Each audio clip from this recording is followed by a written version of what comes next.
खाली यज्ञ करो और दक्षिणा न हो, बोले तो यज्ञ नारायण अभी आधे हैं, पूरे नहीं। जब दक्षिणा दी जाती है तब यज्ञ पूर्ण होता है।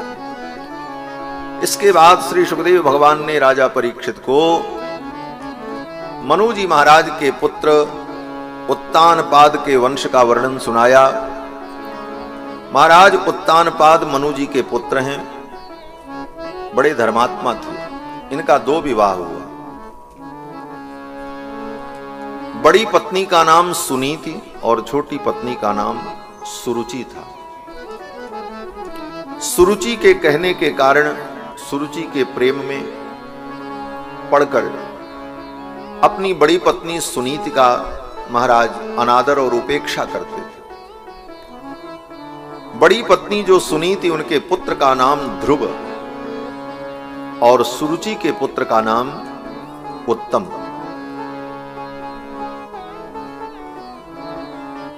सुनीति के पुत्र ध्रुव हैं और सुरुचि के पुत्र उत्तम हैं।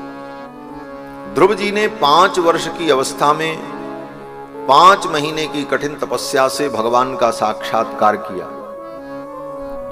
और 36,000 वर्ष राज्य करने के बाद इस धरती पर अक्षय कीर्ति की स्थापना करके आज भी अंतरिक्ष मंडल में देदीप्यमान होते हैं ध्रुव मंडल के रूप में, ध्रुव तारा के रूप में। और वहीं उनके भाई उत्तम जो सुरुचि के पुत्र थे, युवा अवस्था में ही उनको यक्षों ने मार डाला, अल्पायु हुए।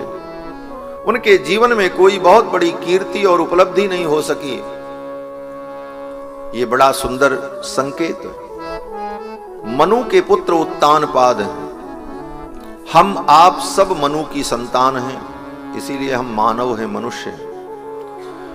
और मनु के पुत्र का नाम क्या था? बोले उत्तानपाद। हम आप सब उत्तानपाद हैं। उत्तानपाद का मतलब क्या? बोले उत्तानपाद शब्द का अर्थ होता है कि उत्तान माने ऊपर और पाद माने पैर। जिसके पैर ऊपर हो उसको कहते हैं उत्तानपाद। ये शाब्दिक अर्थ है, शब्द का यही अर्थ निकलता है, उत्तानपाद।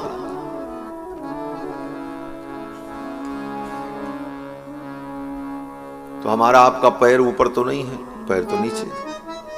तो कहते नहीं, ये मनुष्य योनि में जब जीव आता है और गर्भ में जब रहता है तब इसका पैर ऊपर रहता, सिर नीचे रहता। गर्भ में आते समय, गर्भ में जब ये जीव आता है और जब धीरे धीरे शरीर का निर्माण होता है तो गर्भ में पैर ऊपर रहता है, सिर नीचे रहता है।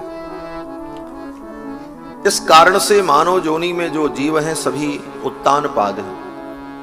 और उत्तानपाद रूपी इस जीव की, मानव की 2 वृत्तियां हैं, यही 2 पत्नियां हैं। एक का नाम सुनीति है, एक का नाम सुरुचि। मानव या तो सुंदर नीति को जीवन में अपनाता है, सुंदर नीति के अनुसार चलता है, अथवा सुरुचि, अपनी रुचि को महत्व देता है। संसार में 2 ही प्रकार के प्राणी हैं। कुछ लोग ऐसे हैं जो उनको मन में आवे वही करते हैं, जो उनकी रुचि वो करते हैं। और कुछ लोग हैं अपने रुचि को तिलांजलि देकर नीति और धर्म जो कहता है उसका आचरण करते हैं। तो सुनीति का सेवन और सुरुचि का सेवन, ये जीव इसके सेवन के लिए स्वतंत्र है। तुम्हारे सामने दोनों विकल्प है, सुरुचि भी है और सुनीति भी है। निर्णय तुम्हें करना है कि हम सुनीति का सेवन करेंगे कि सुरुचि का सेवन करेंगे।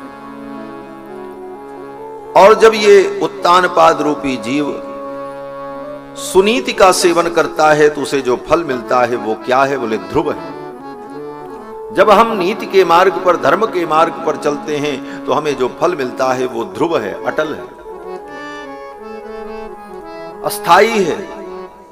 और जब हम सुरुचि का सेवन करते हैं तो उसका जो फल होता है वो देखने में उत्तम लगता है, उसका नाम उत्तम है। उत्तम तो लगता है, प्रिय लगता है, अच्छा भी लगता है। क्यों? बोले हमारी रुचि के अनुसार हुआ।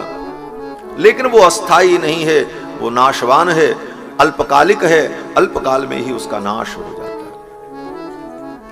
ये कथा का आध्यात्मिक रूप है। और जो कथा है उसमें भगवत भक्ति का जो स्वरूप है वो अत्यंत विलक्षण है।